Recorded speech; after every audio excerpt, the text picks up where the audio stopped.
nothing else, he can pick us up from the That's true.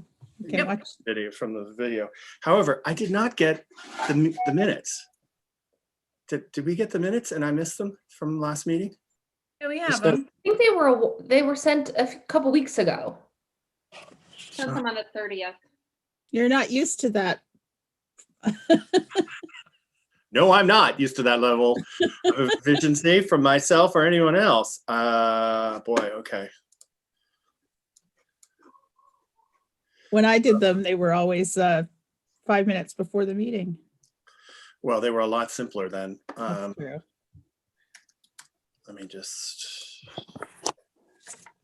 Okay.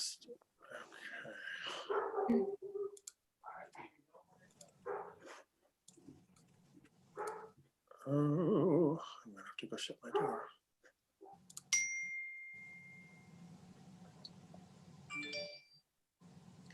Are you on? My computer says wait. There's Dean. Okay. There's Dean. Is I don't think they have the power yet. Oh, there. He just got. yeah, hang on. I'm just answering John. You having technical difficulties? Sort of. I see John. Okay. Oh, you see him? Okay. Hang on. I just need to get my agenda thing and we need to close the door. I will be right back. So I guess we started prematurely. Okay, hang on.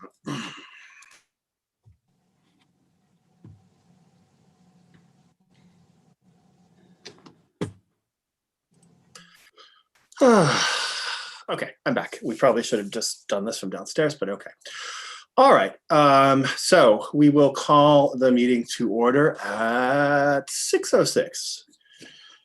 Agenda for the Southborough Historical Commission meeting Thursday, February 11th. Pursuant to Governor Baker's March 12th, 2020 order suspending certain provisions of the Open Meeting Law, General Law, Section 30A, subsection 18, and the Governor's March 15th, 2020 order imposing strict limitations on the number of people that may gather in one place, this meeting of the Southborough Historical Commission will be conducted via remote participation to the greatest extent possible.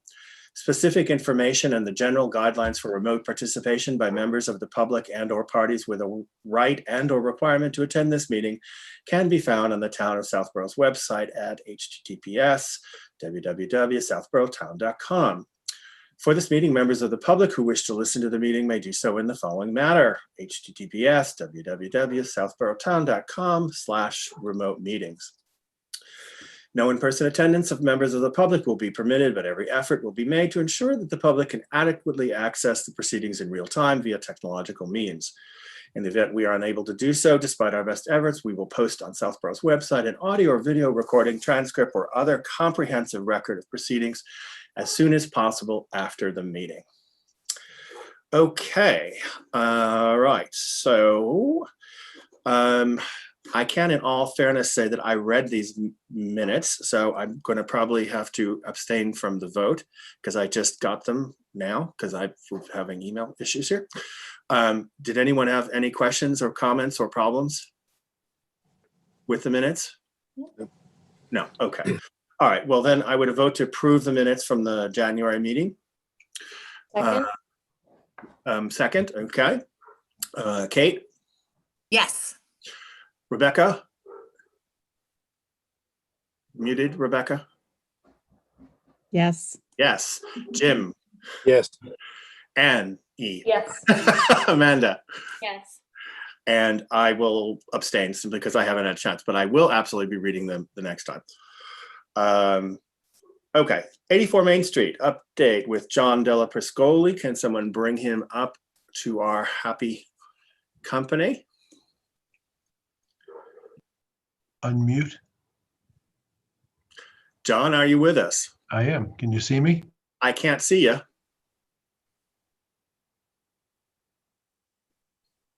you seem to be muted. Now you're unmuted.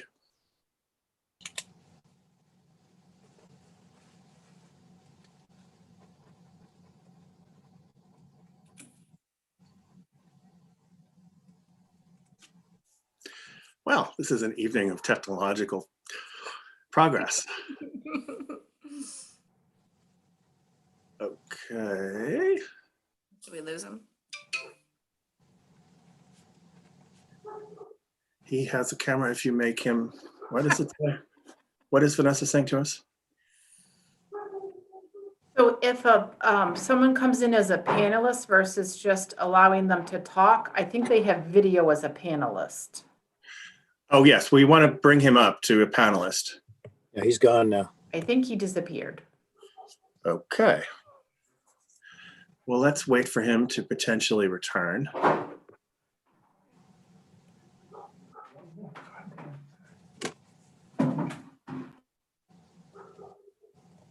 Oh, there we go.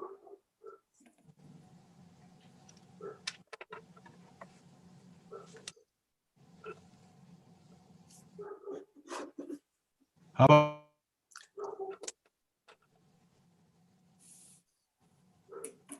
hello? John, we can hear you, I think now. Can you hear us? Yes. We You cannot can't see me? we cannot see you. All right, so let me see, what do I have to do? Somebody that tell me what to do. On this, I'm looking at the bottom of the screen. How do I start? Wait a minute, it says start my video. Okay. Yes, there you go. Ta-da! There you are. Hello, hello. So you can see me now. We can See see you. you now. We Hi, can. John. Okay, this is the first one I've ever done unassisted with somebody here. Everybody's gone at my office. I'm here by myself. Okay, well, there you go. I Start usually just call in on a cell phone, you know? Well, start video is the key factor of the video process. Anyway, welcome. Thank you for coming and Well, giving thank you us for an having me. update for what's going on over there. We wanted to touch base and just, sort of hear what your progress is, what your news are, sort of what the construction timeline is, and all the other good things you may want to tell us. Yep, I have a list of notes here and I'll start with where we are. So today was a big day. They actually turned on the new power to the property finally, all the underground power. So when you drive by there, the power that's overhead that you see where the carriage house is, the blue paper there can finally get sighted because all that old power stem and all that can be removed. So that can be finished, that corner there. In the powerhouse that's there, the gatehouse that we had talked about some time ago, inside there, I enclosed the generator that's needed to run the property in the event of a, natural disaster or loss of power. I also have all the switch gear for the house is in there. It comes from the street and is distributed. The transfer switch for the generator, so it automatically comes on in the event of a loss of power. The controls to run the whole irrigation system are in there. The internet interface is in there. Basically, it's when you get a chance to tour it, I'll give you show you what's in there, but there's an awful lot in there. The exterior is on the side that faces the street has been stone veneered. You can't see it because it's enclosed in plastic because we had to heat it in order to apply the stone.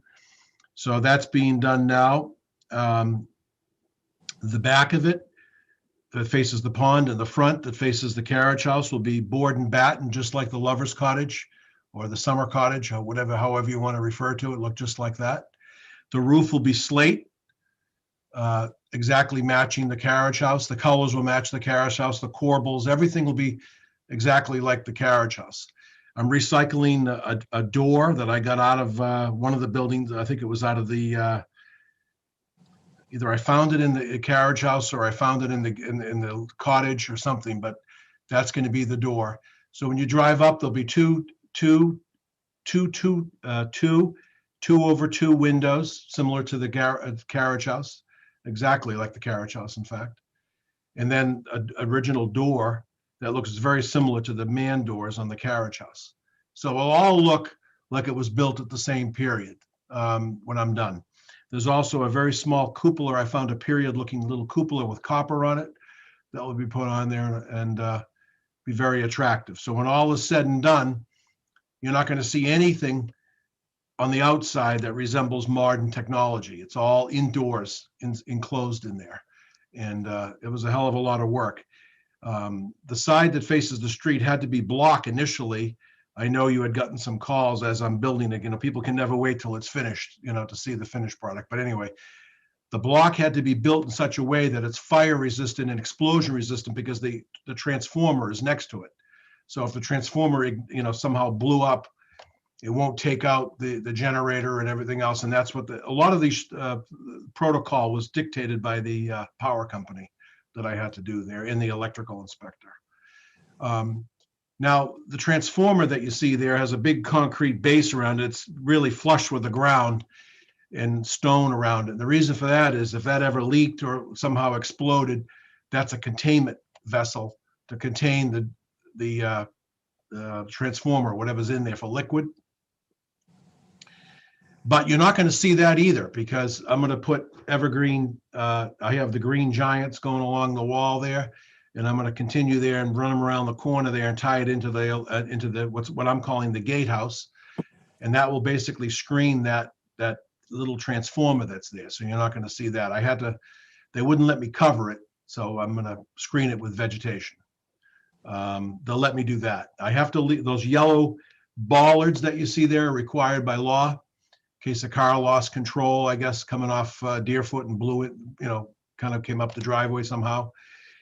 But those bollards are going to be encased in vegetation. So they're going to be there, but you're not going to see them. I mean, visually. They're going to be there in the event in that extreme event, somebody lost control of a car. But, you know, they make you do all the stuff for, you know, it's very complicated. Took me 2 years to get that electric service done, just so you know, between engineering. They engineered it 3 different times. But what that does now, it eliminates all the superfluous wires hanging everywhere and, you know, and everything else that, you know, so there's nothing that would tip your hand that house is marred. You know, it'd be like it was in the day with no meter, you know, other than what you see there now. So in a few more weeks, the building will be completed, and that will be put to bed. The carriage house is 100% weather tight, except for that one corner that I couldn't finish because of the electric lines. Now that's going to be ripped off next week, I expect. And when that once again, the power company has to, you know, disconnect the wires from the poles. Once that's done, then I could do the corner, and that will wrap that up 100%. All the copper work, everything's done. I just everything is complete. It's completely weather tight, done, finished on the outside. All the copper. I don't know if you've walked around or anybody has visually seen it, but the amount of copper work that's been done on that, especially on the rear. And I had to do a few little things because the house, that building, I don't know if those of you, some of you are newer members, that building by all rights should have been removed. I mean, it was going to collapse anyway because the walls were out 8 inches on either side and the roof had dropped, I don't know, almost 9 inches or 10 inches. So what happens in a building collapses, the walls push out, the roof pushes in, and boom, it's gone. So what we did is we lifted the whole roof up back to as close as we could get it, and we reconstructed the whole inner core of that building with modern timber to tie it all together. And I had a structural engineer go over it. It's a combination of steel, wood, and what they call microlam beams. And that's why you see it all nice and plumb. But in the back that faces the gardens there, you know, the sill was all over the place and the whole building was out of whack. So we had to kind of fake it in with a small soffit there. And it looks nice. It's all copper and copper gutter and everything. It looks like it belongs there. So those are some of the compromises you have to make when you get buildings to get them look true and plumb, to get them back. That building was in really, really bad shape. For those of you that may not be aware, when I took the walls off, there was, you know, 150 years of raccoon feces in the walls and dead raccoons, live raccoons. I mean, it was horrible. So that was a mess, that one. That was bad. As bad as the chapel was, that was in many ways even worse. At least the chapel didn't have raccoons, you know. So that's where that is. The main house is at the stage of the cabinets are being fabricated now for the kitchen. You know, the house is very far along inside. All the mechanicals are in, and it's really far along. All the bathrooms are tiled, and I mean, I say that lightly. You know, it was a huge job, all marble, hand cut marble tiles and things like that. Really a lot of detail, almost all the light fixtures are hung, a lot of the detail, all the cornice, a lot of the gilding is done. A lot of the floors are done. I would say it would be substantially complete by at the latest July 1st, but I'm hoping Memorial Day inside. And your plan is to move in, right? All right. Well, I'm just trying to give you a construction update. Then I'll give you my. Oh, okay. Sorry. So that's where that is. You'll notice that there's a steel structure that was on the back, a steel skeleton that was erected. That you're not going to see that. That's going to be completely encapsulated in glass. That's the greenhouse or the solarium, period solarium that I'm putting on. That was all these things were always part of the plans. That's going in there. And then next to that, there was a little carve out there, Michael. I don't know if you remember, but on the plan, there's like a square thing behind the house, which is kind of like things you can do. There's a little bit of more poetic freedom from restorations. You'll see it on the original site plan. Anyway, so there's a solarium going there, which is period looking. And then next to that is a 20 tucked against the building. I don't know if you've noticed, but there's a stone wall holding the driveway up there. All the stone, by the way, matches the house. I went to great lengths to get all the stone, so it looks like it was all done at the same time.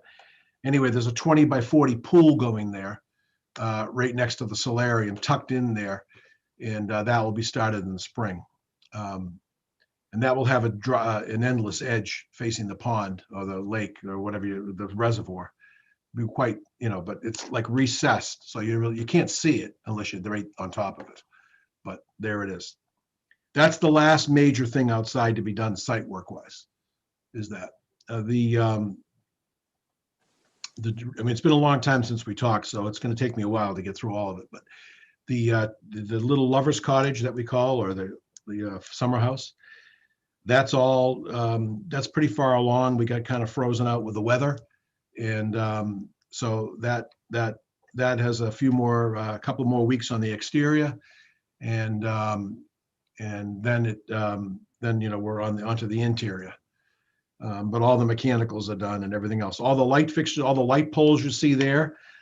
There's 49 light poles, and those are all powered by propane gas. So the fixture are being prepped off-site. The actual mantles and the whole thing that sits on top of the light. So there's when you look at the house, in a nice winter's night like tonight, you'd see gas flickering on all these, 49 of them. So there's a lot to it. I mean, I've really blown my brains out on this thing, but that's all right. I'm enjoying it. So you have the lights. There's a standing seam roof that's going on the porch, on the front porch in front. That's been prepped and ready to go. Let's see what else. The landscaping is basically 100%. There is a few things left to do. I mentioned the evergreens around the transformer pad. There's an irrigation system that has to be installed. The actual distribution for the irrigation, and the final paving on the driveways. And just so you know how that's going to be done, the binder is there now. So there's some repairs to the binder that got damaged during the construction. Once that's done and patched, and the gates, there's another set of smaller gates that are going in down by the carriage house, in between the carriage house and the gatehouse. There's another set of gates. They're on site, but they're not installed. Excuse me. There'll be a brick apron on Deerfoot Road, very similar to what you see on Route 30 there on Main Street, and with cobblestone picture framing around it. Then once you get past the gate, what we do is we roll in asphalt, and then over the asphalt we roll in. It's going to be a very tan colored fields, like little pebbles. They actually get compressed and vibrated into the asphalt. You don't see asphalt, but that's the basically like glue. And you run the stone in there. So when you look at it, it's going to look like a stone drive all the way around the house and down to the lover's cottage. So it's not going to be a sea of asphalt. It's going to be a stone looking driveway. Then the stone, I actually, when I'm all through this construction, I put aside a pile of stone, which I've had pulverized and made into pea stone. And that's what's going to be, the actual stone from that site has been processed and will be put into the spreader when in the spring, and then rolled in and then vibrated in. So the surface will be, it will look like stone, but it will be asphalt actually underneath. I don't know if everybody's following me on that, but so the visual aspect is stone, but the structure of it's asphalt. Yeah, technically it's chip seal. Yeah, Yeah. exactly. Yeah.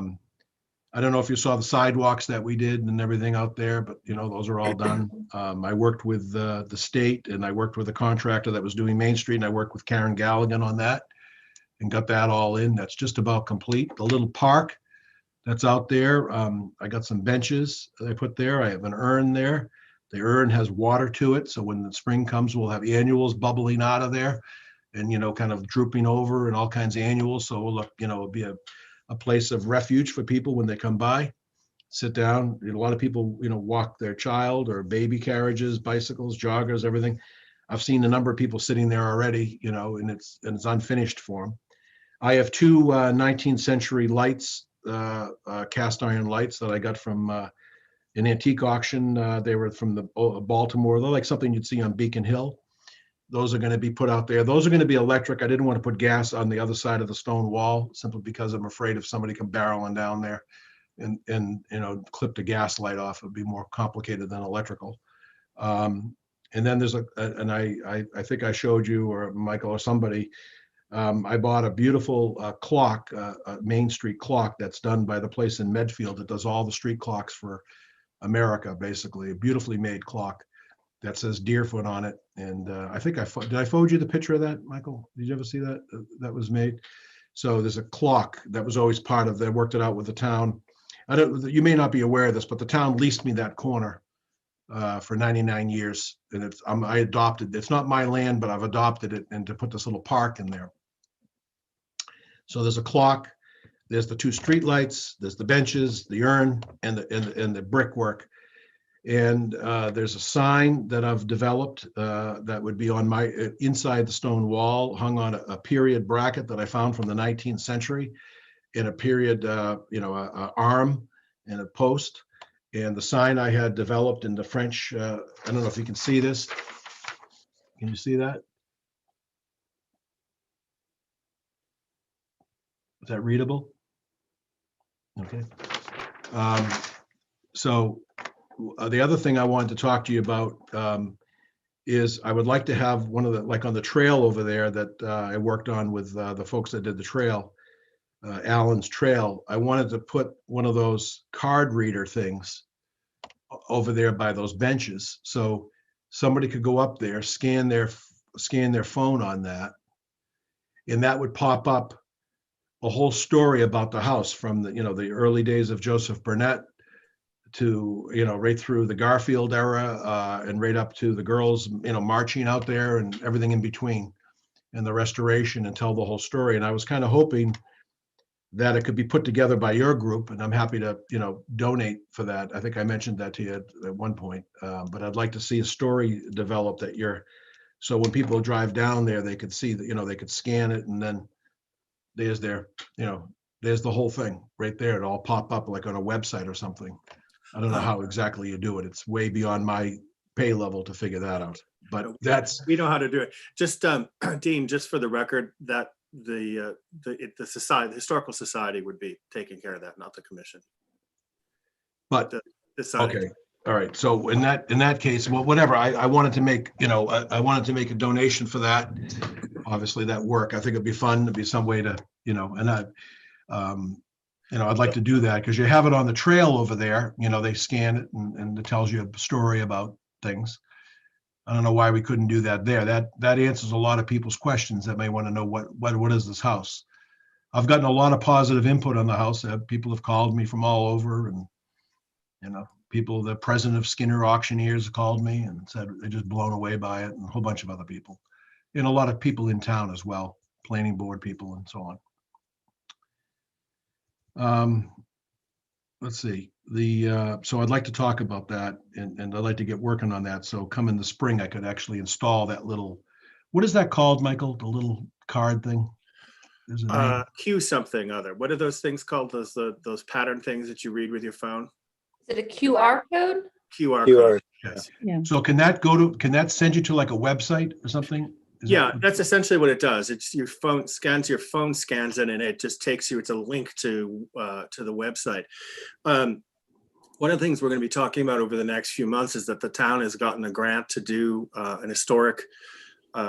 some historic work around the burial ground and a history trail, which I'm hoping that we can actually link all the way down Main Street, ending with you and then coming back up the hill and then around the Holy Hill, as it's called, and then down along the Main Street.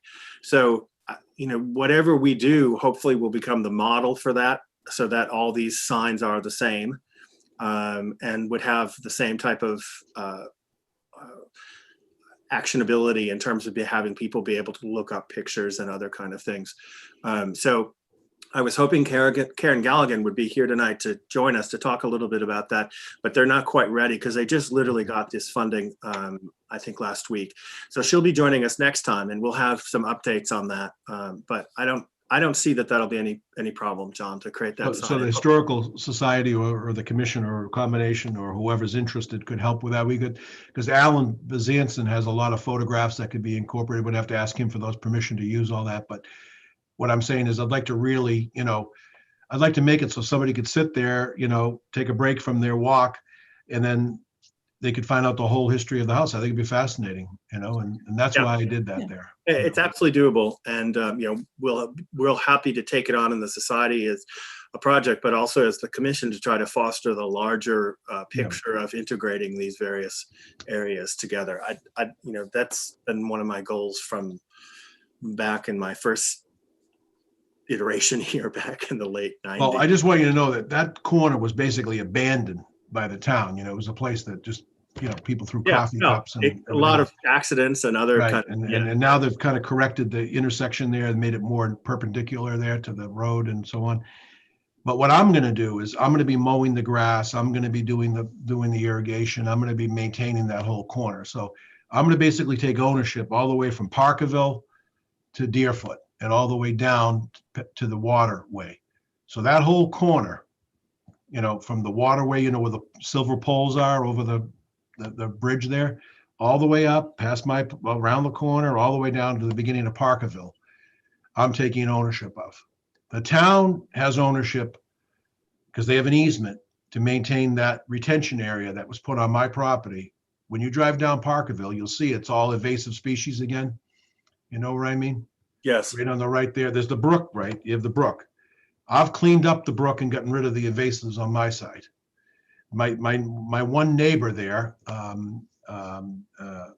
Mike and his wife, have taken their property and kept it, clean of invasive. So you've got this one little small rectangle that is technically my property, but I have no real rights to it anymore. It's the drainage system for the road reconstruction that they took. So I've talked to Karen about that, and at some point I want them to maintain that and get rid of the invasives and keep it mowed or something, or figure it out, and she said they would, but I guess they haven't turned the project over fully yet to the town or something. I don't. Yeah, that's out of our. No, I just want you to know though, that's the only last little. But I personally, in perpetuity, am taking care of the rest of us. So the town doesn't have to come mow anything, and even though it's town land, I'm taking care of the bricks, and I did all that. All right. Let's see. So I told you the finishing. I'm targeting and answer your question because I want to answer the question in two ways. One is I have sold my house in Marion, Mass. I sold it in October, and I'm selling my other house in Carver, Mass. And I'm moving to Southborough. And COVID has changed everything in my life because the theme park I own has been closed for over a year now. So you have to look at things through the COVID lens, unfortunately. And I really don't want to be in the hospitality business and the bedroom business aspect of the hospitality. It's too, and I really want to come back to the area as well. So I'm going to be moving into the house.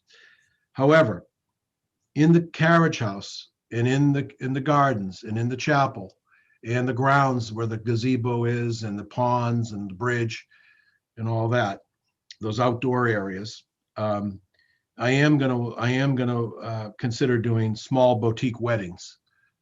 periodically, a few, 70 people or less, because I don't want any kind of tent or anything else.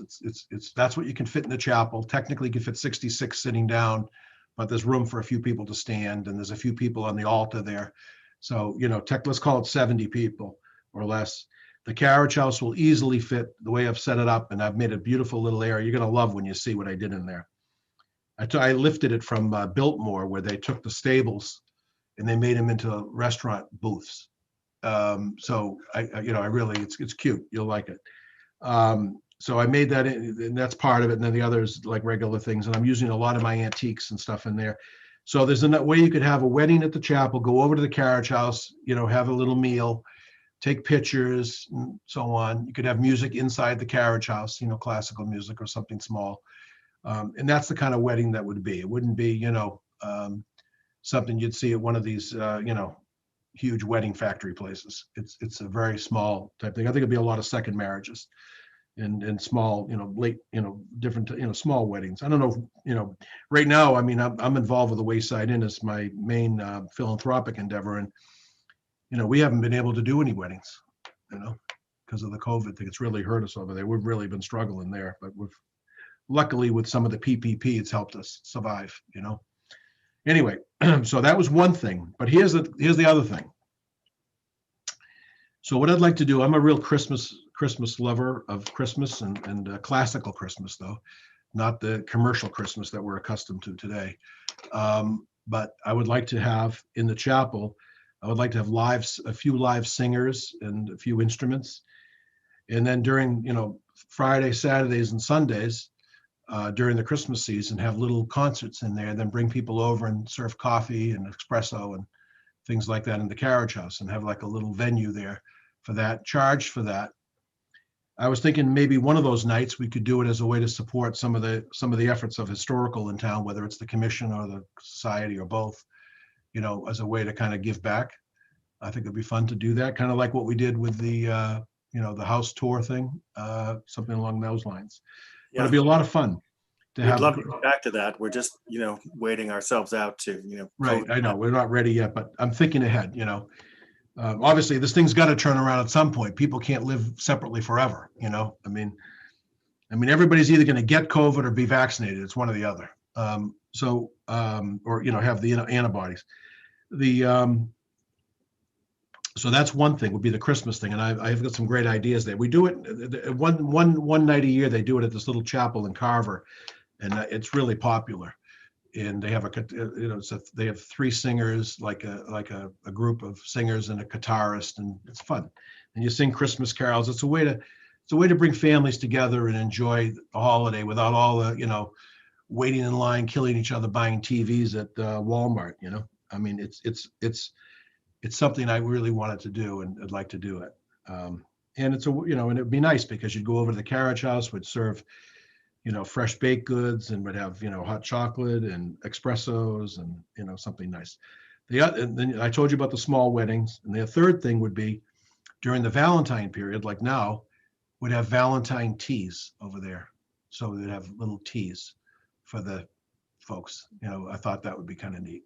So that's so there is a little public component to the place, not as grand as originally, but something, and that's kind of where I'm at. I'm not going to do the overnight thing. That's a whole different kettle of fish with COVID and everything else. Well, we're just excited to have the idea of, people walking around the place, and having the house inhabited again after all this long time. It's essentially been vacant, what now, John, 10 years? Well, I just looked at that whole thing, and I actually bought it in 2012.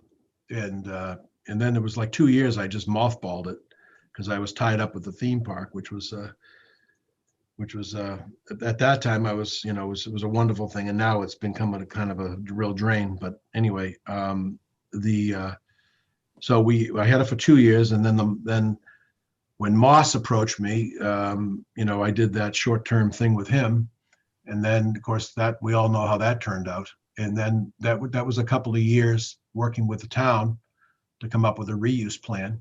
So that brings it up to 16, and then from 16 on, I've been on it full blast, remodeling it, and I'm just about there. I mean, all the hard work's done.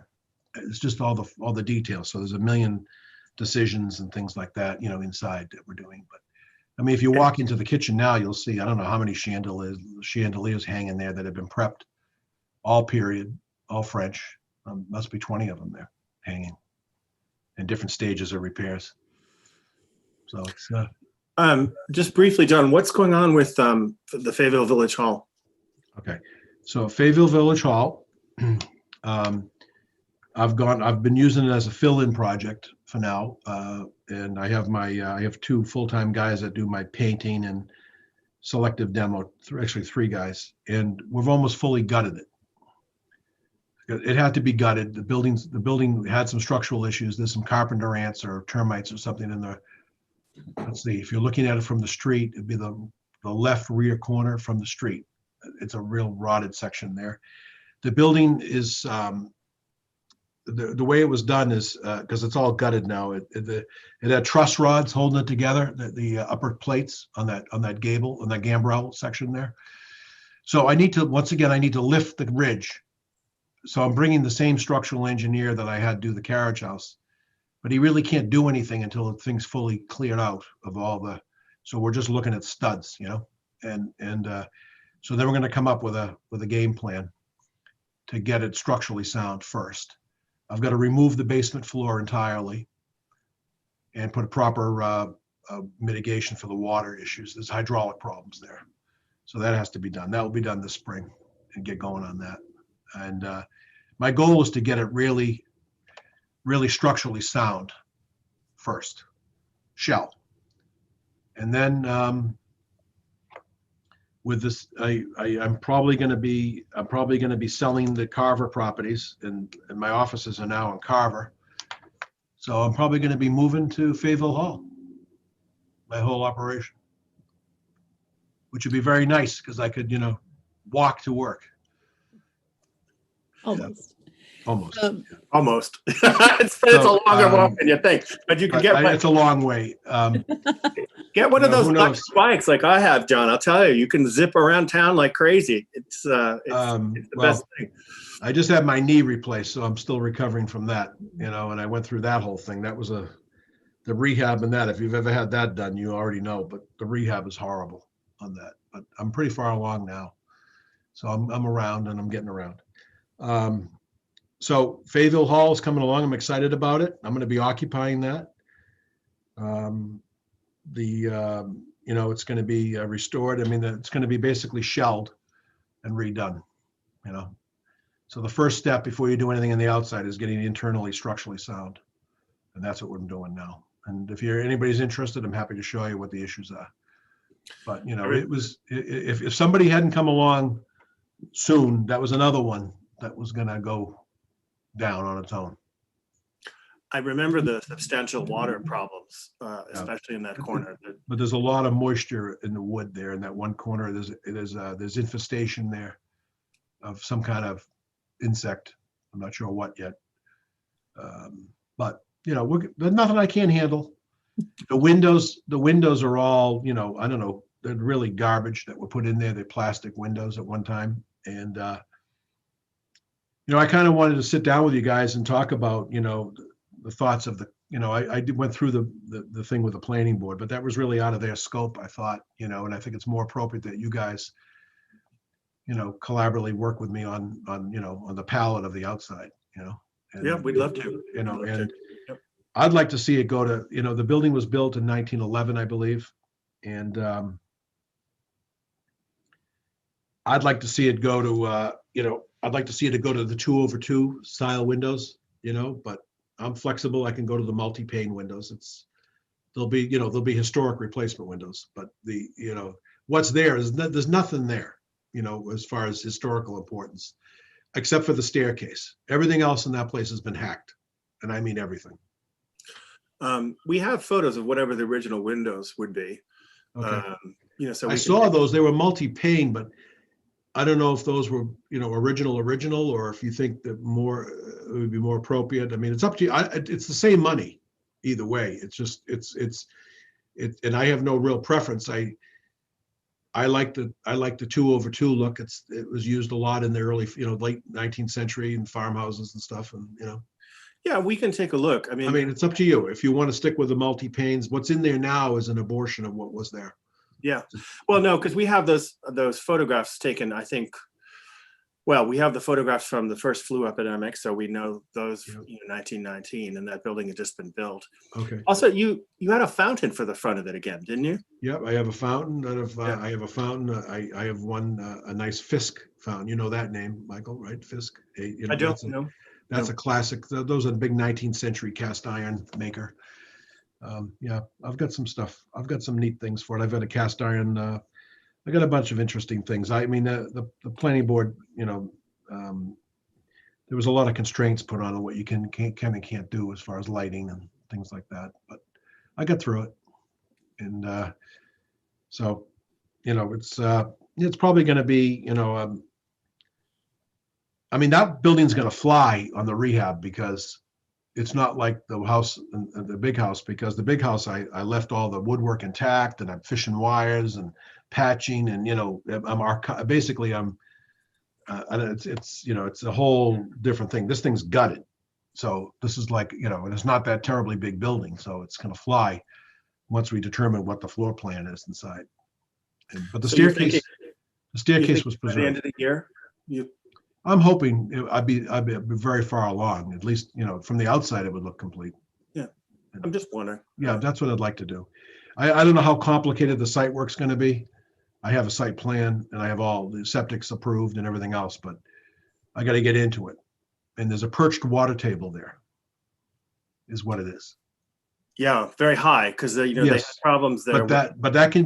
But there is a slope down to the railroad, and there is a culvert there, and I think there could be a natural reliever point there to daylight it, to get that hydrostatic. Because the way water works hydrostatically is it goes to the path of least resistance. Right now, that's bubbling up in the basement. That's the path. But if you had the proper drainage and everything, it would follow into that pipe, and that pipe had a daylight on somewhere. That's where it would go. It wouldn't go in the building. I think also that's an issue of the fact that that's all fill from when the mill burned down and that building was then replaced. So, it's probably a combination of both the high water temperature and the fact that that's completely disturbed, Yeah. strata in that. But part of the world. I can handle it, and I know what to do, and we'll Great. do it. Fantastic. I'm excited about Burnett. I want you guys to know I'm there almost every day. At least 3 times a week, at least, sometimes 4. I typically come up on Saturdays with my wife, show her the progress, and she's heavily involved in the decorating of it. And we love French antiques and French. It's very French inside. I would have guessed with 21 chandeliers. But it's even the kitchen is all done French country. It's awesome, really.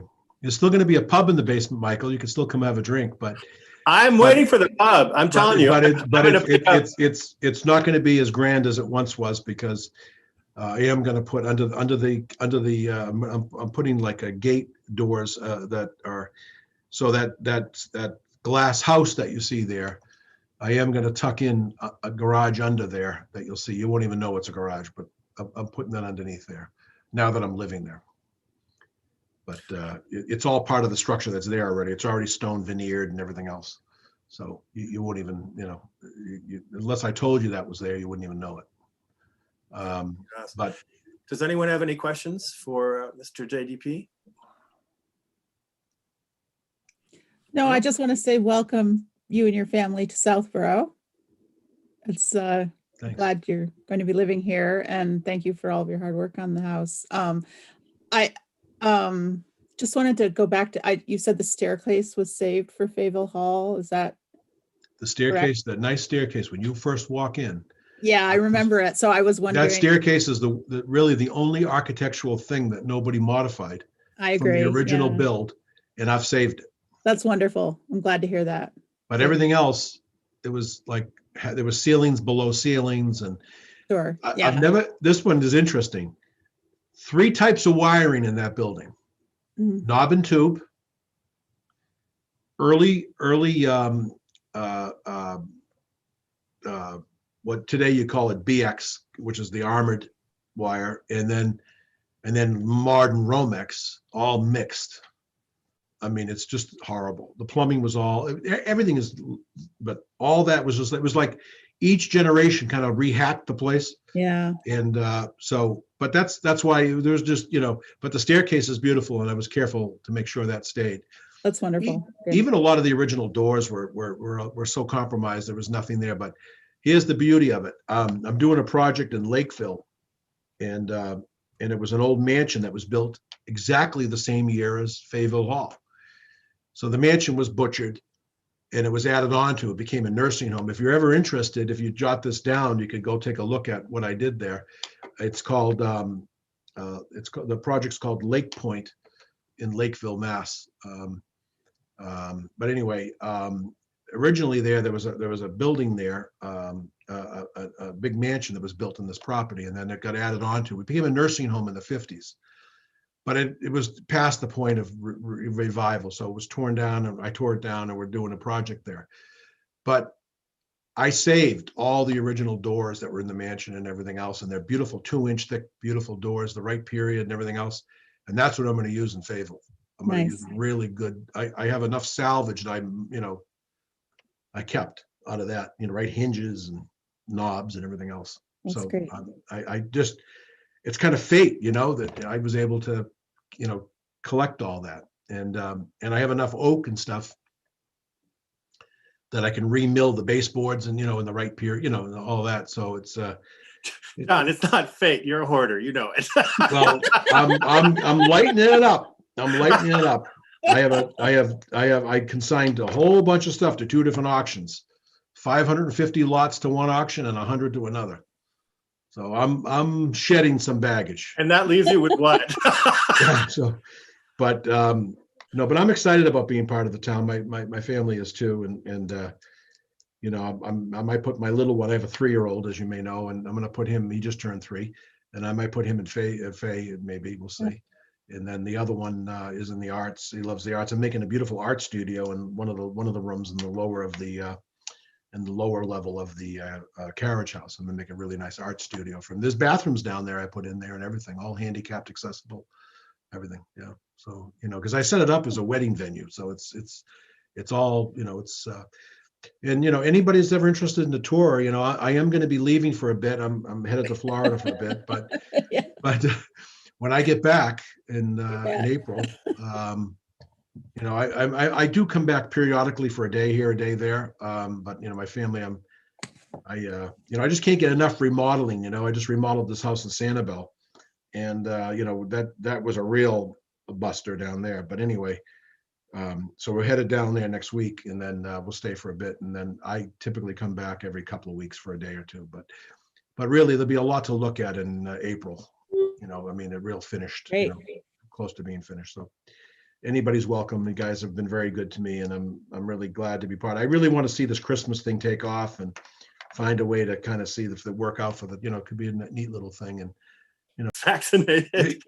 So, but Firstly, that was my thoughts. I'm looking for someone over 75 to drive. And if you folks have any, if anybody calls up complaining or anything, just call me right away and I'll explain whatever we're doing. I mean, No, it's just, as you say, it's very hard to understand what's going on when things are halfway through. Right. But I think the proof is in the pudding with the craftsmanship and the materials that have gone in. So fine by us. John, I want to thank you for coming, and Okay. We'll check in with you when you get back in April. All right. Thank you All so right. much. Good Thanks, night, guys. John. All right. Bye. Thanks, John. Thanks. Bye-bye. Bye. All right. Well, that was all good news for once. Yeah. Isn't that fantastic? And I think Exciting.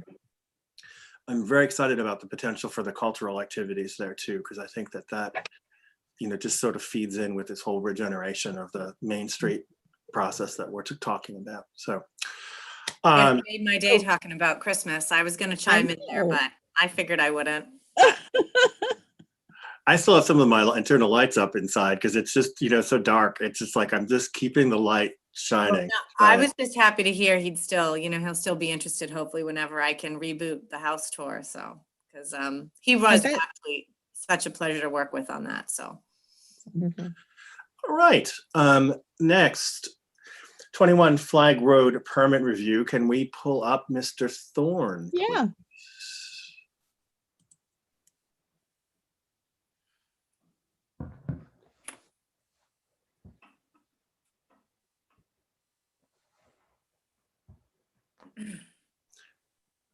Hello. Hello. Can everyone hear me, see me? Yes, we can hear you and see you. Hello. Welcome. Hi. Thank you. So do you have some slides to show us today or some pictures to show? Sure, yeah, I mean, I can share I can share street views and I can share the model and I can share the whole scope of things. That would be great. Can we make sure that he has screen sharing enabled?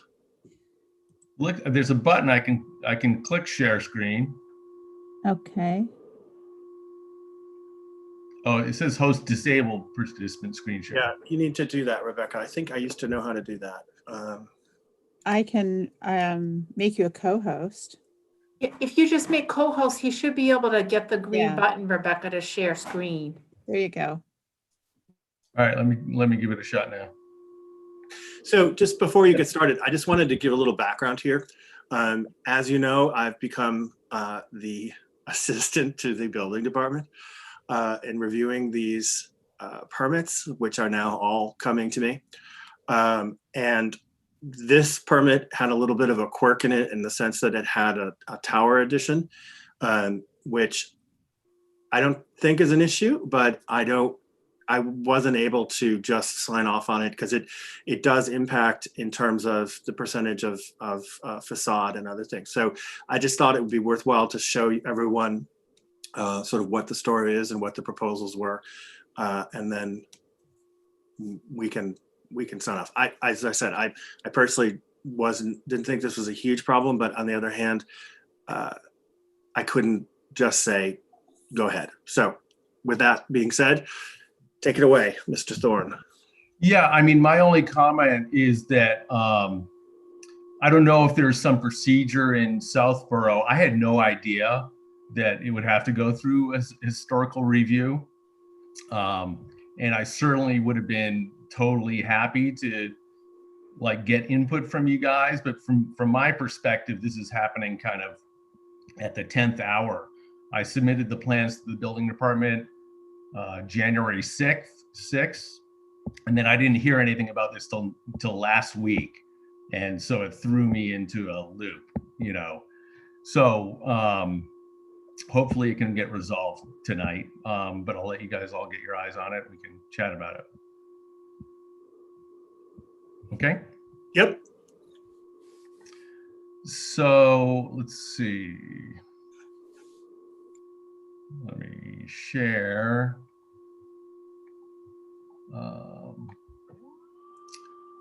Okay, I got to move things around on my screen here. All right, I think this is the most pertinent thing. So can you guys see this image? Yep. Okay, this is the front of 21 Flag Road. I'm just going to go through a series. I'm not sure what order they're in. Okay, this is the same view with the proposed addition. Basically, the proposal is to add a tower to the back of this building to house the staircase. Duncan, excuse me, it's Is Jim any- Gillespie. There's a black line across Yeah. the. Oh, there is? Huh. Yeah. I'm sorry. That's is that better? No. There. Oh, No? yeah, There. Yep. Okay, there's probably a lag time. So, yeah, essentially what you can see kind of peeking up behind is this tower. I can show you a three-dimensional model that we can roam around in the future. And then this is sort of the southeast view from Flag Road. Flag Road kind of slopes down. So the portion in yellow is the proposed addition, and the rest of this in blue and white is the existing house. And this is the south west view. And you can see that sort of tower area creeping up there. And then this is a view of the house, the existing house. There's a screened-in porch back here, and then this is a kitchen addition that was done, I don't know, sometime in modern, in the last 20 years. So that's the same, close to the same view. Basically, in the proposed version, we're basically adding a second-story addition over the existing kitchen that's in this location, and then a master bedroom suite over that existing kitchen with a walkout deck over that existing porch. And then the existing staircase inside the house is super steep. They have toddlers. It's really hard to navigate. And the upstairs, because it's such an ancient house, the upstairs has 3 tiny rooms. So putting the staircase in that tower basically combines 2 rooms to make them a reasonable sized room, and then kind of eliminates the problem. This is the existing southeast side of the house. You can see this second floor addition was put on sometime in, I don't know if it was done at the same time as the kitchen addition or not. That's that same southwest view. And then, yeah, this is the southeast view with that proposed addition on the second floor and that tower poking above from that side. So I can bring up, if you want to see the whole model, just to get a little better overview. Let me pop that up.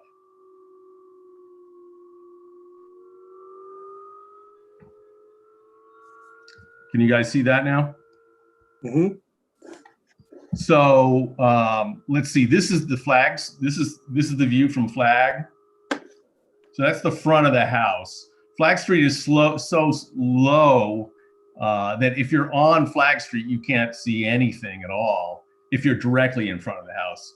But once you get over to this view, it's probably a view something like that. And when you go over to this side, it's a view something. There's a huge oak tree right here, but so you're the real visit. That's probably what you see from that side is something like that. And then the back of it, if you're, it looks like this basically. So there's a master bedroom and bathroom in this wing over the existing kitchen. In the past, the kitchen was put on and it has these 9-foot ceilings. So the proposed addition, I tried to keep this roof line as low as I could by putting knee walls here. So this is a 6-foot knee wall, but the space is so narrow that in order to have usable space in it, this is only 12 feet wide. In order to have usable space, I had to keep that knee wall. I wanted to have it at 4 or 5 feet, but it just didn't leave it enough usable area up on the second floor. But that's sort of an overview of what the proposed project is.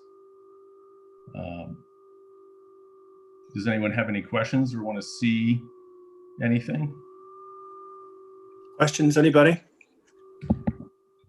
I have one question. So I see, the areas clearly that you're adding.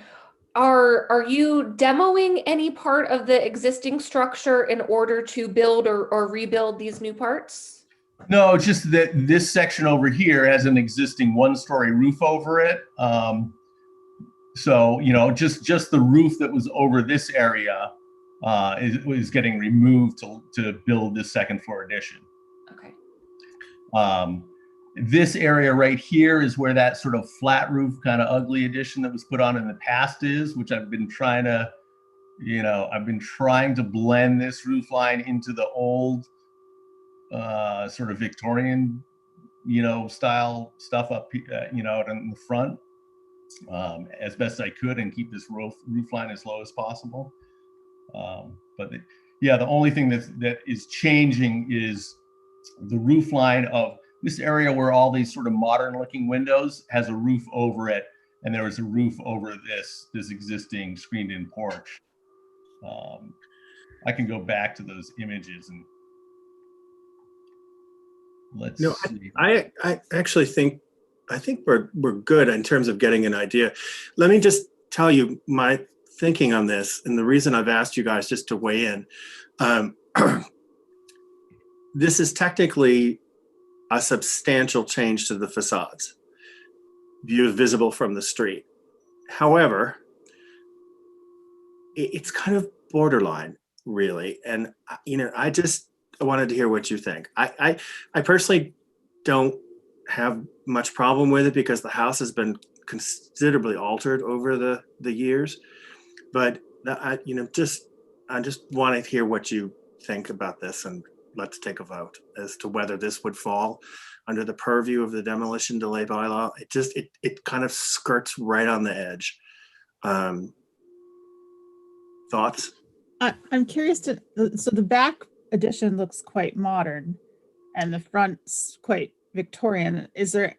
Are there plans to blend those things? And if so, does that require any amount of demolition at the front to blend? Are they making changes to the front facade of the house, the original house? Well, I agree with you. The kitchen addition that was put on in the past has a really modern look to it. And so and as a matter of fact, the eave line across that existing section is much more modern. It doesn't have the little small, the front of the house has these beautiful little brackets on it, and a 1 foot overhang with a crown molding going up to the roof. So, my desire was to try to sort of heal those things.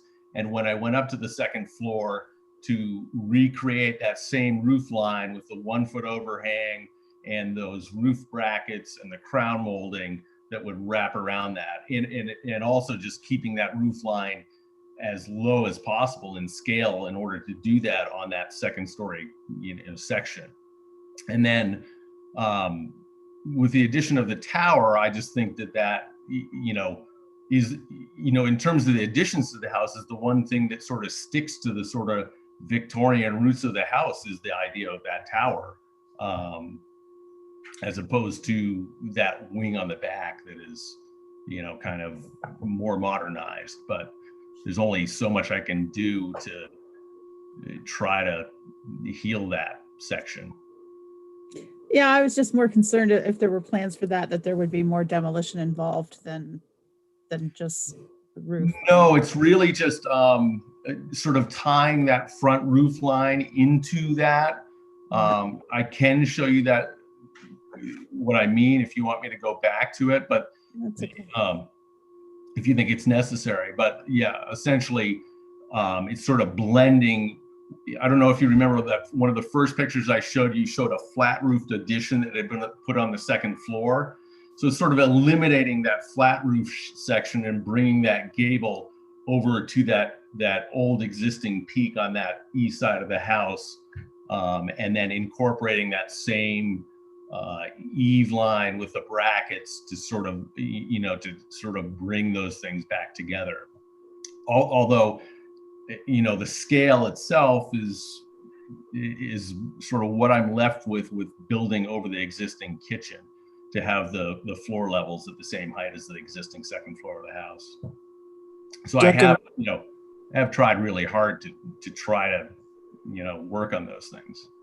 But Duncan, what's the tower function? Is it decorative, or is there something going on in the upper sections there? It's just basically the existing staircase is so steep, and it causes problems and interrupts the bedroom. So basically, it's just the house, the staircase, and then in order to create a roof line that seemed appropriate, it seemed like the best thing would be to shoot above those existing roof lines, and so we don't trap water or have some sort of shed roof kind of attached glom-on thing on the back of the house. So and then it was sort of inspired by looking at a bunch of old Victorian houses with towers on them. So and they do, there is a third story landing with a little bench seat, like a Queen Anne stained glass window, that looks out over the backyard. So you could go up to that landing and read a book and sit in the tower. I mean, that's the idea of it.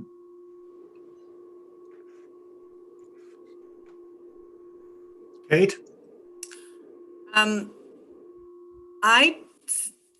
I was wondering if it was under our purview, and looking based on the pictures, I feel very comfortable with the front facade is relatively unchanged. I know that then you see the tower peeking out, but I from all the 360 pictures that we saw, I thought it was really in keeping with the style of the home, and I don't necessarily feel like it falls under demo delay, and I think the addition is quite nice, so I feel comfortable with it. Annie, what do you have to say? I agree with Kate. Looking at the pictures, I question whether it's under our purview. It doesn't really seem like demolition, necessarily. I think it's more of an addition, which, I think what Duncan has put together looks really nice. So I have no objections to supporting this. Jim? I'm in the same place. I was asking about the tower, wondering about the elevation of it, but truly the front of the house isn't affected. It's really just what's out on the back and what you can see from certain vantage points, but it is nicely done. So no objections. Amanda? I agree. I have the same thoughts as everybody has already expressed. I wondered about if it was in our purview, and I like the way it looks. And Yeah, I'm not a fan of the tower, simply because I think that putting things in that were not there previously is not something that we want to try to do with our historical buildings. But this is a matter of my personal taste and has nothing to do with the demolition delay bylaw. So you have my support as well. Let's just take a vote that this is not in our purview. Kate? Oh, yeah. Do we need a second on that? Do you want me to make the motion? Or do you want to make the motion? Yeah, no, that's right. I'm ahead of myself. Please, someone make the motion. Yeah, I can make, so I make the motion that we support this addition as not under the purview of the Historical Commission and the demo delay bylaw. Seconded. Seconded. All right. Kate? Yes. Rebecca? Yes. Annie? Yes. Jim? Yes. Amanda? yes. My son votes yes. So there you go. Mr. Thorne, you're free of us. Great, thank you so much. That's a big relief. I will notify the building inspector right now, in fact. Fantastic. And you should be just checking with her. Okay. But tomorrow morning to make sure that everything is fine with her from her end. Okay. Beautiful. All right. Thanks for your time, guys, and thanks for looking at it so promptly for me. Thanks for using SketchUp to demonstrate it. I used the personal version. I didn't realize you could actually charge people to use it. Yeah. No, I use it all the time. It's fantastic. Great program. Yeah, I've used it a bunch great of times. program. Yeah. All right. Thank you. And good luck. Night. with Thank your you very project. Okay. Bye-bye. All right. Bye. Bye-bye.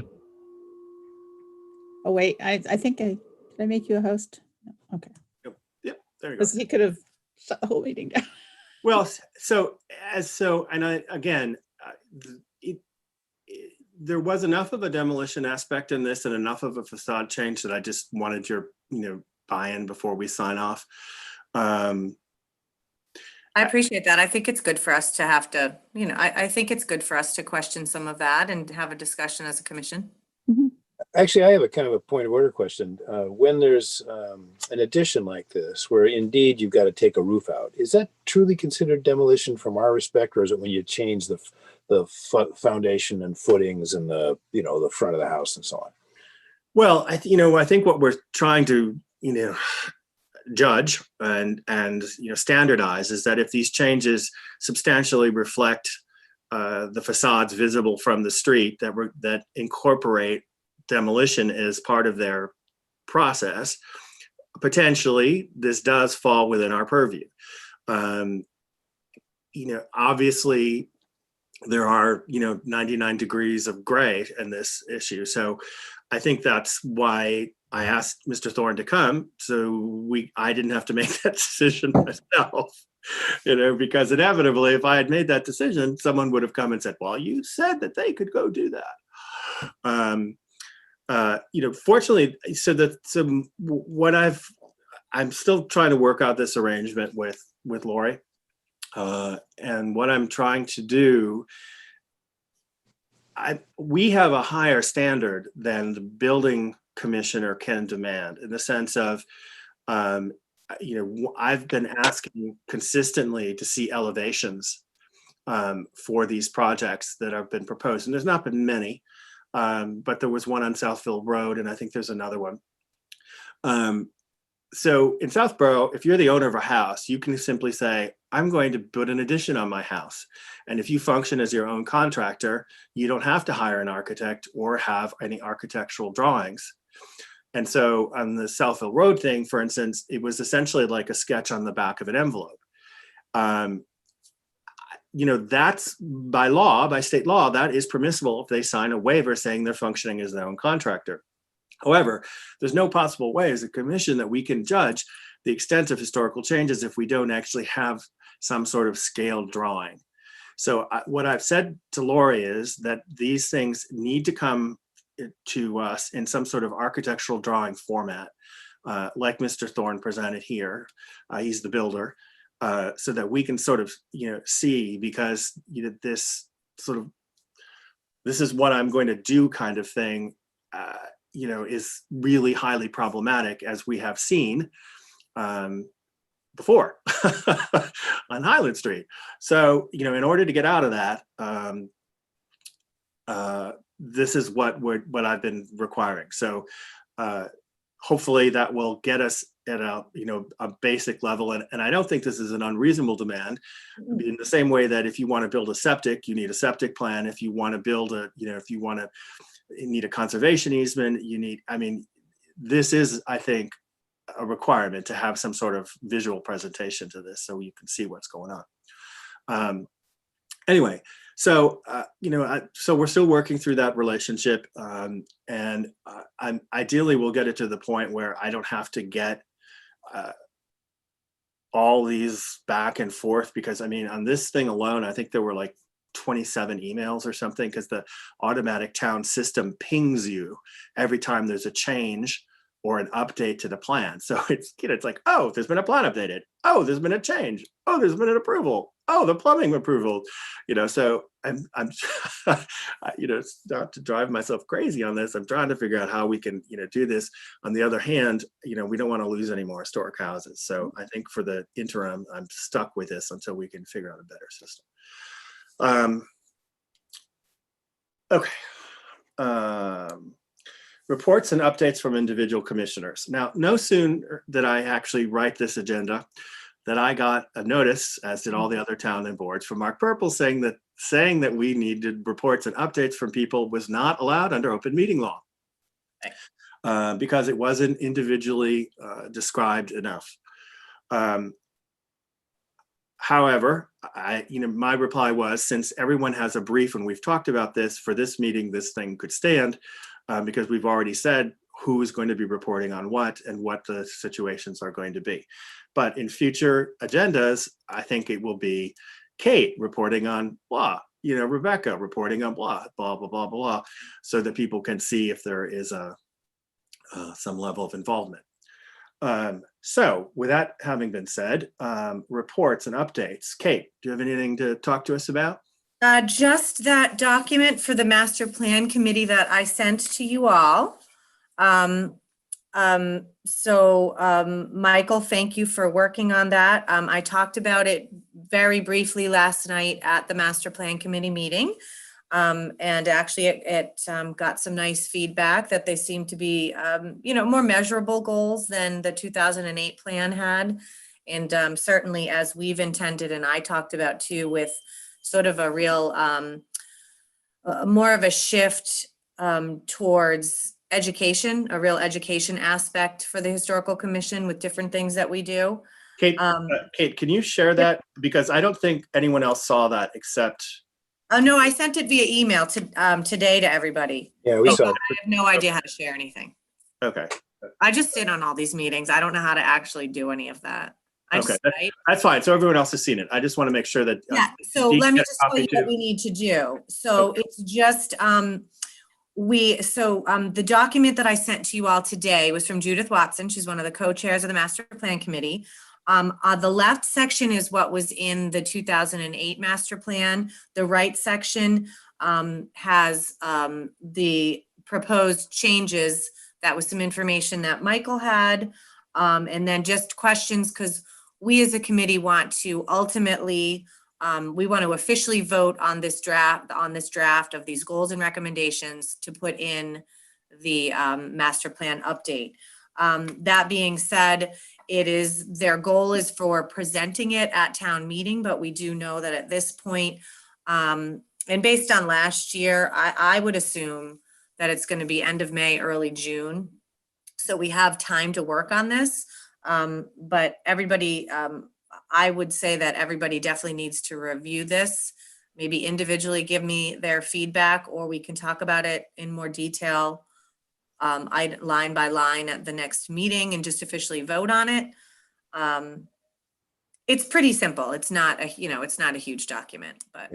One clarification question. So Michael sent around a write-up where he added to the master plan and updated all that. Then this document came, which overlapped it to some degree. Are those two documents? Have they become one? Kate, what's the? Yeah, overall? so the document I sent today is Judith took Michael's information, which is the updated, and compared it to the 2008, just to verify with everybody on the commission that yes, for example, that we are getting rid of the 2008 goal of recruit historical architect. So just so that we can confirm that, and then we just need to agree with the proposed goals and recommendations that Michael rewrote for us. So I didn't check one against the other, but does everything that Michael wrote up wind up in the updated master plan document? Yes. Okay, good. And just to quickly go over these things. Well, I'll tell you what, why don't did everyone have a chance to look at this? Mm-hmm.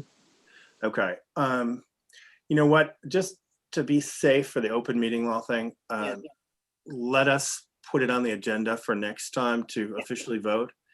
And because we didn't actually say that this was coming down the road.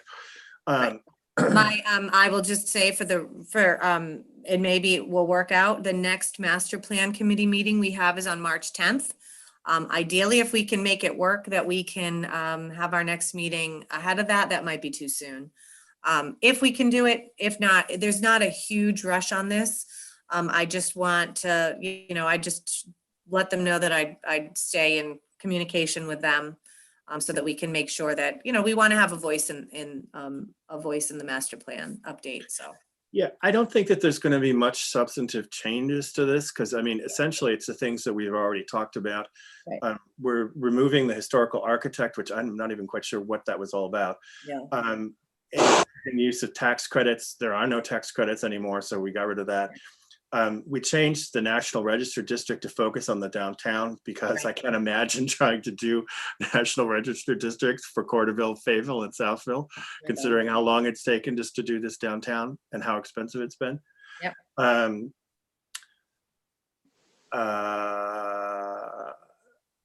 then the tricentennial celebrations, I just changed the wording slightly around.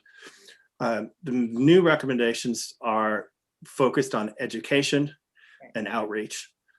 Educate our residents about the history of Southborough through innovative programming and events in conjunction with the Southborough Historical Society. Expand school outreach in conjunction with the Southborough Historical Society to increase our children's awareness of the importance of an educated and informed citizenry. Contribute along with associated town boards and committees to create a cultural corridor along Main Street, linking various significant sites through an interactive walking tour. Work in conjunction with the Southborough Historical Society to preserve, catalog, and digitize our historical archives for the benefit of all. Encourage the use of our adaptive reuse historic buildings bylaw to preserve and renew historically significant structures for the 21st century. So essentially, I took what we're actually doing and put it into wordage. So And I'll say one final thing, Michael, I'm sorry to interrupt you. In the email I sent today too, at the meeting yesterday, Judith then just asked us to consider, and I know most of us weren't, haven't been on the commission all that long, is to come up with, I think, what did I say in the email? Something like 3 to 5 things that we're sort of most proud of that we've accomplished over the past 10 years, to include as part of the narrative. So something to think about, that we could add a little blurb about that. Okay. That shouldn't be hard. We have lots of things. Oh, So well, if we can just make sure we officially put this on the next agenda so that we can, and that if maybe I can give everybody homework to just read it through, make sure that everybody approves, and then we can either, edit it a little bit or vote on it.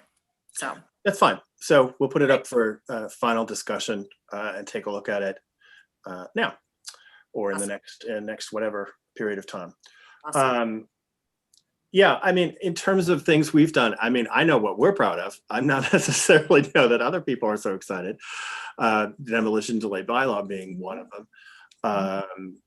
Personally, I'm very proud of that. But I'm also very proud of the adaptive reuse bylaw. But I'm also concerned that it's not seen much use. Yeah. On the other hand, we haven't lost any structures. And, that could have been the case with 21 Flag Road. This could have been a demo permit, for the structure, for instance. So, but I haven't seen a lot of use for this adaptive reuse piece. And so I think part of the problem is that people don't know actually what it is and know about it. Right. And it would be nice I don't know how we can maybe talk with the planning board to try to make sure that folks know about this, because I think especially for people who want to age in place, who maybe want to create an au pair apartment, that in other words, there's help here available to our townsfolk that I don't necessarily know that they know about. So, well, that's something I can talk with planning about, and I could actually bring that up too at a SHOPC meeting, because actually at a lot of those meetings, the adaptive reuse bylaws brought up quite a bit in SHOPC. It has, obviously their goal is affordable housing. They've talked a lot about accessory apartments and how to not necessarily make that affordable housing because it might not qualify. There's too many loopholes, but that it certainly helps out the town's diversity of housing, which is a chapter in the new update. So that's sort of some information I can talk about too with those two boards and see if, there's way to discuss it a little bit more, get a good little bit of more PR out there for the bylaw. And I can bring it up at SHOPC too, so. yeah, I mean, I think also it would be worthwhile, with to have a concerted effort with the building commissioner as well, Jim, and that might, involve you, because I think, in terms of promoting these kind of adaptive reuse things on a sort of developer level, might forestall some of these demolition requests. So I think that would be something to talk with her about. And also, as a matter of fact, I think it might be worthwhile. Mark Purple's proposed this, that we sit down and Jim, you could maybe attend this with me to try to streamline this working relationship. Yeah, absolutely. Please, please, for your sake. Yeah. Well, yeah, for my sake, and also because I still think that the process has problems in terms of catching all the issues. So, yeah. Okay, so. We are all agreed that will be pushed to the next meeting. And if anybody has any questions or comments, just shoot me an email. Just make sure you only shoot me an email. Yeah. Okay. Michael, do you want to try and set that meeting with the building commission ahead of time? So we try and get that. Yeah, we need to talk to Mr. Purple and kind of set that up. But I would say let's do that in the next couple of weeks. Yeah, and we'll definitely set it up. Yep. So nag me about it, and I'll make it happen. Okay. All right. Okay. So without exception, let's move to the next meeting. Rebecca, do you have anything to report to us? I do not. Okay. Jim? Nothing. No. Nothing. Amanda, you're out of this loop. Annie, what's going on at CPC? Anything of interest for us? Yeah, so we were supposed to have a meeting this week that got rescheduled to next week. It's a pretty big meeting leading up to town meeting, finalizing our recommendations for the CPC projects that are in front of us for this year, as well as the CPC projects that were tabled from last year's town meeting. So finalizing our recommendations and budgets, and funding buckets and everything like that. So I should have more to report, at our next meeting. But next week should be a pretty big week for CPC to finalize things for town meeting. Good, excellent. Mhm. All right. Anybody else have anything to add that would come under the soon to be discontinued reports and updates? No. Okay. So the discussion of the proposed burial ground project is also being moved to next time because Karen wasn't ready to talk to us. But I do intend that that should be a fairly substantive meeting because they do want our input on formulating these pathways.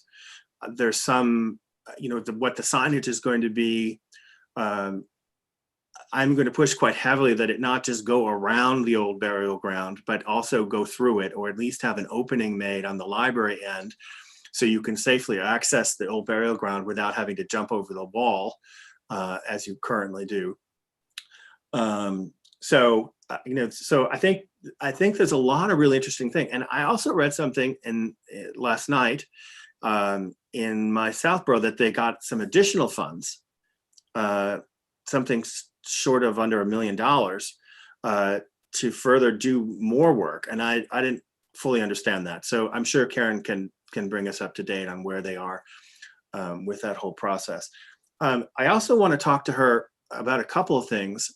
That stone that they took out, that mile marker stone that they took out of the walkway there, has never been replaced. So that stone, that historical stone that marked the end of the highway, that was that mysterious, I don't know if you guys remember, there was that mysterious little square thing that was sitting there in front of the little house there on the corner. So that sort of disappeared.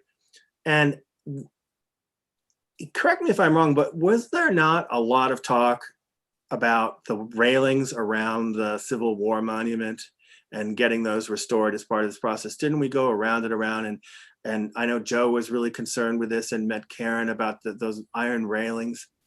My recollection was that just to make sure that the railings were replaced and Right. Not I don't remember it being, I thought it was just replaced. Well, repaired or replaced or restored or whatever, but none of that's happened. Restored. I just meant I thought it was just that they were going to be put back. Put them back, don't discard them. Kind of. Right. Okay, well, some of them are falling down, parts of them are missing. I mean, they're not particularly hard to do. It's just black pipe. But literally that's the kind of term for it, black pipe, iron pipe. So, I think that maybe we can ask Karen if we could work on getting that fixed, because part of it's down. And I also like to get the tree planting plan for that area, because every time you look at the photos, you see how heavily and shaded it was. And I'd like to make sure that it is again, at least for future generations, because I don't know if we'll be here long enough, but shaded. People actually sit there, surprisingly, even now, and bake in that sun. So anyway, so we'll try to pull her in, but this is a fairly big deal. And my understanding is that this whole process is going to happen very quickly because the state mandates that these things be done within a very certain time frame. So hopefully we'll have some. Exciting. Yeah, it is exciting. Yeah. How long have we been talking about this? Hooray! Hooray! Yeah. Yeah, it's lovely. All Michael, right. Quick Go question ahead. about the pipes. Do you know when were they first put in place? Like how historically significant are they? Well, they appear in all the photos of all the Civil War veterans standing there. So I'm presuming they date to the Civil War. That was a typical Victorian treatment, those pipes with those metal loops and the stone posts. So and as I say, there's nothing to fixing it because it is literally the type of pipes that steam fitters use, and just cut and fix. So I don't think it would be a big deal to actually have that finished up and replicated. So I think we're also missing the street sign that was there, the old street sign. I don't know if that's there. I don't know. We have a grab bag of issues to talk to Karen about next time. Okay. So changes to the wording. I did not send, and this is my bad, the proposed revisions down to Mass Historical. So we have no discussion unless you guys have something that you want to say about the changes of the wording. I am increasingly inclined not to try to make these changes for this town meeting, simply because I would like some more breathing room to understand what's working now and what's not working. I think the proposed changes that we've suggested are good. However, I've also come to understand that it might be better to have some of these, have some of the wording left more vaguely in the law, like substantial, and then define it in the guidelines so that you can continue to change the guidelines without having to go back and change the law. So I'd like to, and it might be worthwhile to have the Mass Historical man join us for one of these meetings. What was his name? I forget. That nice man we met with Rebecca. Yeah, I forget his name. Chris Senior Skelly. moment. Christopher Skelly. Yeah, Chris Skelly. Chris Skelly. Yeah, and I think it would be really beneficial also for you guys to be part of that conversation, because Rebecca and I learned a lot about this process and about the correct wording. So before we make any final changes, I just don't think that I don't want to go and change this thing ever again, or at least not while I'm around. And we've already twiddled with it twice. And so I'd like to try to, make whatever final changes we have. That seems wise to me. Fine. May I add to that too, is I do think at town meeting, because remember, we're carrying over a ton of things from last year. Plus, there's also going to be the downtown initiative bylaw, which is a big zoning change. And I forget what else there's another thing, but I of course just blanked. But, and I think thinking about the fact that it will be easier for us, just in other discussions I've been in with like planning board and stuff, easier to change a rules and regulations document than a bylaw. So we probably want to decide on what those changes will be really carefully and thoroughly, and then have our, design guidelines or rules and regulations or whatever they are, which will be easier changed over the years, right? As different things change. My 2 cents. Yeah, and the other thing I would add is that if we delay trying to get this done a little bit, we have more experience with applications coming up. It's always good to kind of beta test for a while before you go for the deal. So let's just deal with.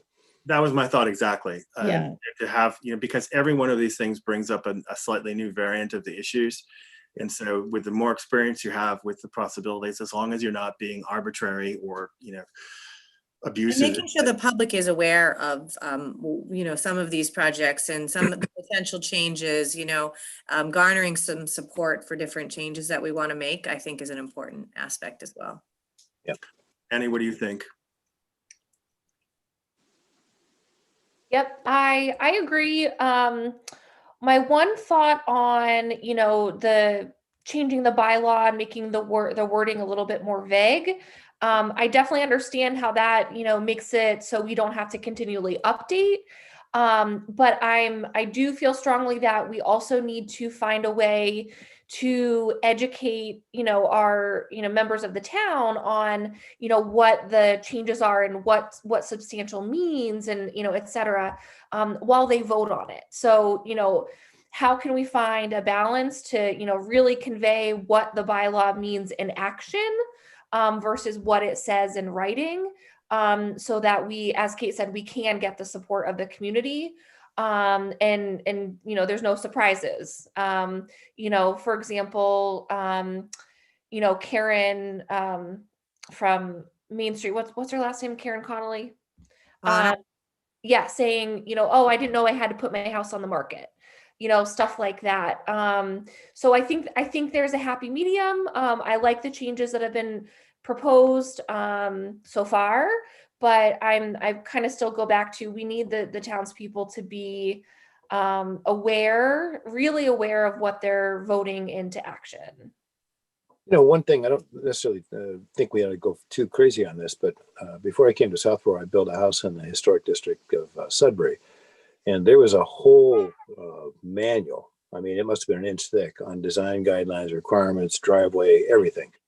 There might be some value to a handout that would include some illustrations of what's acceptable and what's not. In other words, I haven't thought this through because it came to me just now, but maybe there'd be some examples of what substantial looks like for demolition versus not. If you could quantify that somehow with maybe some sketches or outlines, it might, to Annie's point, give people a flavor of what's okay and what's not. Yeah, well, it's funny you say that, Jim, because it literally at 7:30 right now, there's a planning board meeting going on about design guidelines for the downtown district bylaw. And in lots of communities, and I know Sudbury does, they have design guidelines. Now, those are specific to, that particular district or zone. And one of the critiques of that initial draft was just that it needs to be very specific, showing some pictures of what we want, what we don't want. And that, that is definitely something that we might want to consider. And for us, it wouldn't need to be, a big, huge document, but sort of a simple document. But, people respond, right, to do this, but not this, wear this, but not that, Well, we started that along with that, Right. PDF guidelines for the first Right. time that we actually have that. And it would be very simple to illustrate some of those things. So I think, Yeah. that we can just expand that outward as, as time goes by. But again, every one of these that comes along the way, gives us a little more experience with the process. Absolutely. So anyway, okay. So without exception, we're going to say that, we're going to move this discussion again into our upcoming meetings for further discussion. We'll try to find a time with Mr. Skelly to come and join us. Okay. Do we need to tell anyone that we're considering moving this off the warrant? Because I think they had a placeholder for us, right? Yes, I was going to say my to-do list should be to write to the Board of Selectmen and tell them that we don't need to have this placeholder anymore. We're not going to be ready for them, even if it's June. I have not gotten an answer back, by the way, speaking of the Board of Selectmen, from the letter I wrote to them over a month ago, offering to give the town $2,000 from the Historical Society to help figure out this internet problem at the museum. I finally wrote to Mark Purple and said, I'd really like a courtesy of a reply. It's hard to give away money in this town. I wrote to them essentially saying, and I believe I sent you all a copy of this, saying, listen, we are wasting $1,000 a year on this internet service. All this needs is a hookup. We will throw in money, some money from our budget and some from the commission's budget and some money that we're already spending and some money from the Historical Society, which I'm sure will be happy to do this, to get this thing once and for all done. And I have not heard back. I know saving $1,000 a year is not high on their agenda right at the moment, given all their other issues, but still, it would be nice to hear back from them. So Sam, if you're with us and listening. He's not, he left. I just looked to see if Sam was still on, but I think he just left a minute ago. Okay, so anyone else who's watching this in recording mode, please get back to us. It's not very nice when I write to you and you don't answer my letter. Well, I think that I think that's what they're doing is budget right now, left, right, and center. So I'm hoping, because I still haven't heard anything back from the meeting that I had. Not that I necessarily expected to, but I do know that they are still. And I said, listen, budget.